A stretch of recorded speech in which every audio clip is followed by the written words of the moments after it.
Good evening friends. இந்த வீடியோவில் நம்ம என்ன பார்க்க போகிறோம்னா ட்ரான்ஸ்லேஷன் பார்ட் தான் பார்க்க போகிறோம். டிஎன்பிஎஸ்சி குரூப் 2 மெயின்ஸில் ஃபஸ்ட்டு பேப்பரில் இருக்குது. இதில் என்னென்னா மொத்தமாக வந்து 4 கொஸ்டின், 2 கொஸ்டின் வந்து English to Tamil translation, 2 question வந்து தமிழ் டு இங்கிலீஷ் ட்ரான்ஸ்லேஷன், ஒரு கொஸ்டின் வந்து 25 மார்க்கு. மொத்தமாக நம்ம 100 மார்க் எக்ஸாம் எழுதுவோம். ஒன்றரை மணி நேரம், அதாவது 90 மினிட்ஸ் எக்ஸாமு. அதில் வந்து நம்ம 25 மார்க் எடுத்தால் தான் நம்ம அந்த எலிஜிபிள். 25 மார்க் நம்ம அந்த பேப்பரில் எடுக்க தவறிட்டோம்னா நம்மளோட மெயின்ஸ் பேப்பரை செகண்ட் பேப்பரை அவங்க கரெக்ஷன் பண்ணுறதுக்கு எடுத்துக்கவே மாட்டாங்க. அப்போது இது எவ்வளோ முக்கியம் இதிலேருந்து தெரிஞ்சுக்கோங்க. நம்ம செகண்ட் பேப்பரில் எவ்வளோ எஃபோர்ட் போட்டு எடுத்தாலும் எழுதினாலும் சரி, இந்த ஃபஸ்ட் பேப்பரில் ஃபெயில் ஆகிட்டால் ஃபெயில் தான். அதனால் இதில் மினிமம் ஒரு 25 மார்க்காச்சும் எடுக்கிற அளவுக்காச்சும் நம்ம ப்ராக்டிஸ் பண்ணிக்கணும். 25 நம்ம இப்போயே ப்ராக்டிஸ் பண்ணோன்னா அங்கே எக்ஸாமில் சுத்தமாக கம்மியாக தான் வரும். அதனால் நம்ம இப்போ பழகுக்குள்ளேயே ஒரு 50 மார்க்ஸ் எடுக்கிற அளவுக்கு பழகிட்டோன்னா அங்கே முன்ன பின்ன பார்த்துக்கலாம். சரி, ஓகே. இன்றைக்கி என்ன பார்க்க போகிறோன்னா சோஷியல் ரிஃபார்ம் ட்ரான்ஸ்லேஷன் பார்ட்டில் தமிழ் டு இங்கிலீஷ் ட்ரான்ஸ்லேஷன் தான் பார்க்குறோம். அதில் நம்ம என்னென்ன பார்க்குறோன்னா ஸ்கூல் புக்ஸில் எந்தெந்த இந்த டாபிக்ஸ்லாம் எங்கெங்கே வரும்ன்ட்டு நம்ம ஏற்கனவே பார்த்துருக்கோம். அந்த ஸ்கூல் புக்ஸில் இருக்க டாபிக்ஸ்லாம் எடுத்து அதை English to Tamil, Tamil to English translation பார்க்குறோம். இன்றைக்கி வந்து என்ன பார்க்க போகிறோன்னா 7th topic social reform movement, அந்த டாபிக் பார்க்க போகிறோம். அதை வந்து 11th எத்திக்ஸ் புக்கில் சோஷியல் ரிஃபார்ம் மூமெண்ட்ஸு சமுதாய சீர்திருத்த இயக்கங்கள்ட்டு ஒரு யூனிட் இருக்குது. அதில் ஒரு பேராகிராஃப் எடுத்து இன்றைக்கி ட்ரான்ஸ்லேட் பண்ண போகிறோம். சரி, ஓகே. இந்த நம்ம ட்ரான்ஸ்லேஷனுக்கு முன்னாடி போகிறதுக்கு முன்னாடி இதில் வச்சு கொஞ்சம் பேசிக்கான கொஞ்சம் இன்ட்ரடக்ஷன் பார்ப்போம். இங்கே பாருங்கள், இதான் அந்த scheme of main written examination. Tamil to English translation 2 question, English to Tamil translation 2 question, ஒன்றுக்கு 25 மார்க்கு, மொத்தம் 50 மார்க்கு. இங்கே பாருங்கள், டோட்டல் மார்க்ஸ் வந்து 100. அதில் குவாலிஃபைங் மார்க் வந்து 25 எடுக்கணும். And answer sheet of the candidates who do not secure the minimum qualifying mark in the paper 1 will not be considered for the evaluation of paper 2. என்ன சொல்கிறாங்கன்னா, first பேப்பரில் 25 mark நம்ம எடுக்கலைன்னா second பேப்பரை நம்மளது correction பண்ணவே எடுத்துக்க மாட்டாங்கன்ட்டு தெளிவாக சொல்லிட்டாங்க. அப்போ பார்த்துக்கோங்க எந்த அளவுக்கு அதுக்கு இம்பார்ட்டன்ஸ் கொடுக்கணும்னு சொல்லிட்டு. அப்புறம் டைம், இது வந்து எல்லோரும் வந்து என்ன நினைக்கிறேன்னா 4 கொஸ்டின் தானே ஈஸியாக எழுதலாம்னு நினைக்கிறாங்க. டியூரேஷன் பாருங்கள் எவ்வளோ நேரம்னா 1 hour 30 minutes. அப்போ 90 மினிட்ஸ்னால் வந்து 10 மினிட்ஸ் வந்து பேப்பரில் சைன் போடுறது அது இதுன்ட்டு மற்ற டிஸ்டர்பன்ஸு செக்கிங் அது இதுன்ட்டு போயிடும். நமக்கு இருக்கிறது பார்த்தா 80 மினிட்ஸ் தான் இருக்கும். அந்த 80 மினிட்ஸ்னால் அந்த 4 கொஸ்டின் பிடிச்சா ஒரு கொஸ்டினுக்கு வந்து 20 மினிட்ஸ் அந்த ரேஞ்சில் தான் பிரிக்கலாம். அந்த 20 மினிட்ஸில் வந்து நம்ம கொஸ்டின் எப்படியுமே வந்து நம்ம ஏற்கனவே சிவில் ஜட்ஜஸ் எக்ஸாமு அது போல் எக்ஸாம் ப்ரீவியஸ் இயர் கொஸ்டின் பேப்பர்லாம் பார்த்தோம். இந்த ட்ரான்ஸ்லேஷன் பார்ட்டில் கேட்ட கொஸ்டினில் 20 மார்க் கேட்ட கொஸ்டினுக்கு வந்து 1 பேஜ் இல்லை 1.5 பேஜ் இருந்துச்சு கொஸ்டின்ஸு. அந்த 1.5 பேஜை படித்து நம்ம புரிஞ்சு அதை ட்ரான்ஸ்லேட் பண்ணோம். அப்போ இது 25 மார்க் கொஸ்டின்றதால 1 to 2 பக்கம் இருக்க கொஸ்டின்ஸு அதை நம்ம படித்து புரிஞ்சு அதை ட்ரான்ஸ்லேட் பண்ணணும். அவள் பார்த்துக்கோங்க, கொஸ்டின் பேப்பரில் 1.5 பக்கம் 2 பக்கம்னு கொடுத்துருந்தோம். நம்ம எழுதுகிறப்போ அது 3 பேஜ் ஆகும் இல்லை 4 பேஜ் எழுதும். அப்போ 20 நிமிஷத்தில் நம்ம அதை படித்து புரிஞ்சு அதை ட்ரான்ஸ்லேட் பண்ணி எழுதணும். பார்க்குறதுக்கு ஈஸியாக தான் தெரியும். எழுதி பாருங்கள் ஒரு 2 கொஸ்டின்ஸு, அப்போ தெரியும் எவ்வளோ கஷ்டமாகுதுன்ட்டு, எவ்வளோ டைம் ஆகுதுன்ட்டு. ஏது திரும்ப ஸ்ட்ரெஸ் பண்ணி சொல்கிறேன், டைம் வந்து ரொம்ப முக்கியம். மெயின்ஸ் எக்ஸாமினேஷன் போகிறவங்க இதில் ஏற்கனவே எழுதுறவங்க யாரையாச்சும் கேட்டு பாருங்கள். டைம் தான் ஒரு டிசைடிங் ஃபேக்டர். 100 பேர் எழுதுகிறாங்களா, அதில் 40 பேர் வந்து அந்த காம்படிஷன்லேருந்து வெளில வர்றதுக்கு காரணமே வந்து இந்த டைம் பற்றாக்குறை தான். ஏன்னா ஒன்று டைம் ஒழுங்காக மேனேஜ் பண்ண மாட்டாங்க. ஃபஸ்ட் கொஸ்டினுக்கு வந்து நிறையா எழுதிட்டு அப்புறம் லாஸ்ட் கொஸ்டினில் வந்து அவசரமாக வேகமாக கிறுக்குவாங்க. ஃபஸ்ட் கொஸ்டின் அழகாக எழுதிட்டு அதால் பேப்பரில் நீட்னஸ் இருக்காது, அது ஒரு ஃபேக்டர். அப்புறம் அவங்களால குறிப்பிட்ட பேஜை வந்து கரெக்டாக முடிக்க முடியாது. ஐயோ முடிக்கணும்னு சொல்லிட்டு பேஜை குறைச்சிருவாங்க. அதெல்லாம் ஒரு ஃபேக்டர்ஸ். அதெல்லாம் எழுத உங்களுக்கே புரியும். அதனால் இப்போலேருந்து எழுதி ப்ராக்டிஸ் பண்ணிட்டோன்னா நமக்கு டைமு ஸ்பேஸு எல்லாமே கரெக்டாக கண்ட்ரோலில் வச்சுக்கலாம். சரி, ஓகே. அதை பற்றினா நம்ம பின்னாடி பார்ப்போம். இன்றைக்கி வந்து நம்ம ஒரு எக்ஸாம்பிள் லெட்டர் தான் பார்க்க போகிறோம்.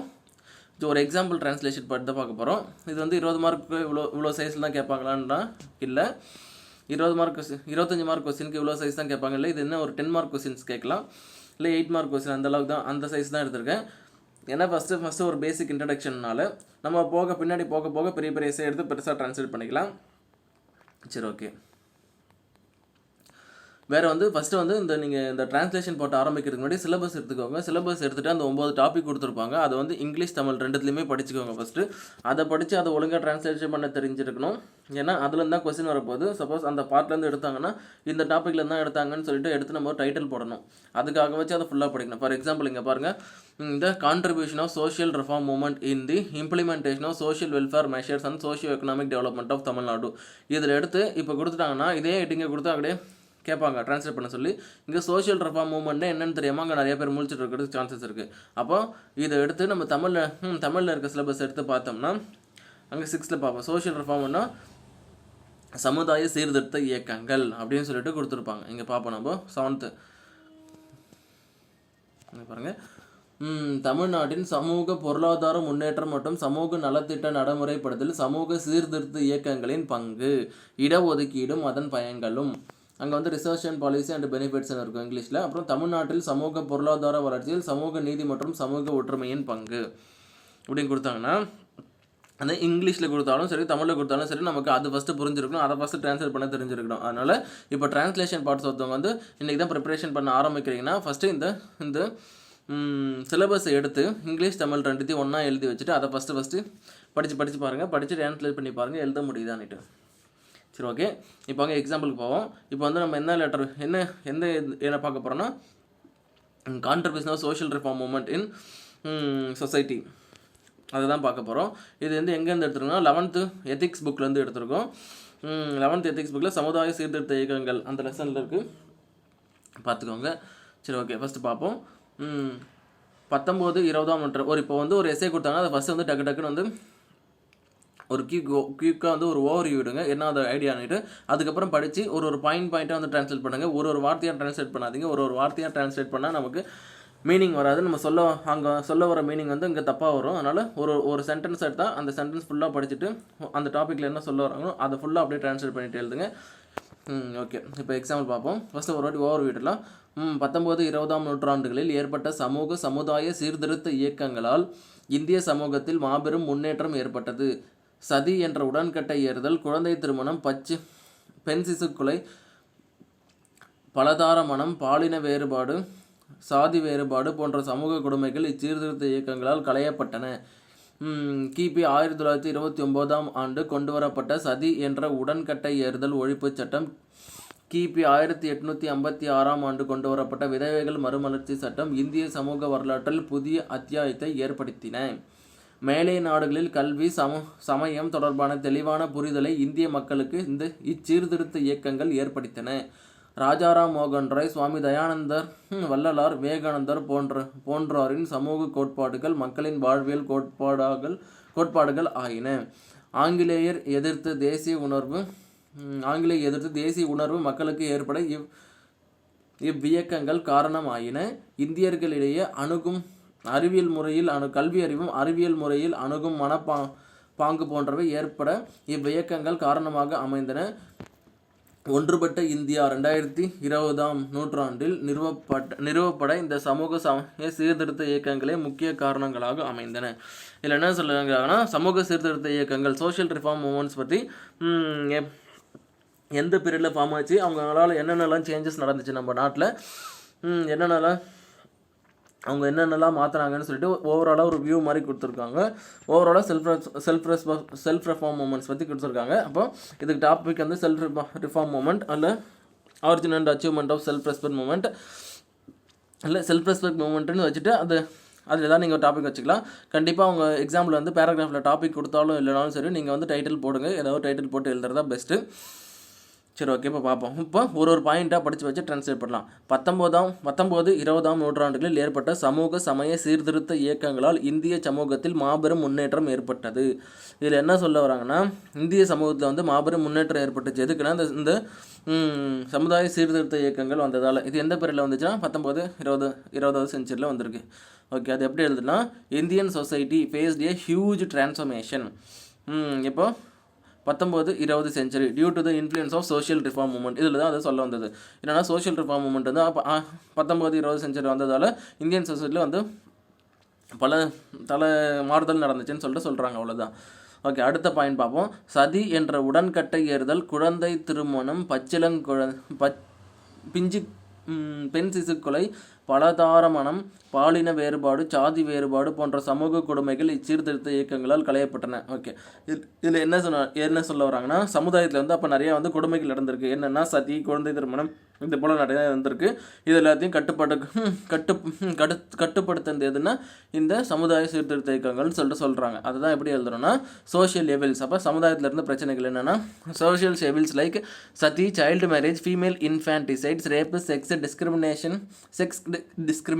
caste based discrimination were reduced due to the social reform movement. இதெல்லாம் வந்து கொஞ்சம் குறைஞ்சிருக்குன்னு சொல்கிறாங்க. ஓகே, அடுத்த பாயிண்ட் பார்ப்போம். கிபி 1829ஆம் ஆண்டு கொண்டு வரப்பட்ட சதி என்ற உடன்கட்டை ஏறுதல் ஒழிப்பு சட்டம் மற்றும் 1856ஆம் ஆண்டு கொண்டு வரப்பட்ட விதவைகள் மறுமணச் சட்டம் இந்திய சமூக வரலாற்றில் புதிய அத்தியாயத்தை ஏற்படுத்தின. இதில் என்ன சொல்கிறாங்கன்னா 1829 சதி அபாலிஷன் ஆக்ட் கொண்டு வந்தாங்க. 1856 வந்து விடோஸ் ரீமேரேஜ் ஆக்ட் கொண்டு வந்தாங்க. இது ரெண்டும் வந்து இந்தியாவுக்கு வந்து புதிய அத்தியாயத்தை கொண்டு வந்துச்சுன்னு சொல்கிறாங்க. சமூக வரலாற்றில் சமூகத்தில் பெரிய டிரான்ஸ்ஃபர்மேஷன் வந்துச்சுன்னு சொல்கிறாங்க. அது எப்படி எழுதுறாங்கன்னா Sati Abolition Act 1829 and the Widows Remarriage Act 1856 made a huge transformation in the society. Social reform movement made a clear அதான் huge transformation in the society. அதை தான் சொல்ல வராங்க. அடுத்து வந்து மேலை நாட்டு கல்வி சமயம் தொடர்பான தெளிவான புரிதலை இந்திய மக்களுக்கு சீர்திருத்த இயக்கங்கள் ஏற்படுத்த. என்னென்னா வெஸ்டர்ன் கண்ட்ரீஸில் இருக்க எஜுகேஷனை பற்றியும் அங்கே ஃபாலோ பண்ணுற ரிலீஜன் அவங்கெல்லாம் பற்றி ஒரு தெளிவான புரிதலை உண்டாக்குறது இதுதான் சொல்கிறாங்க.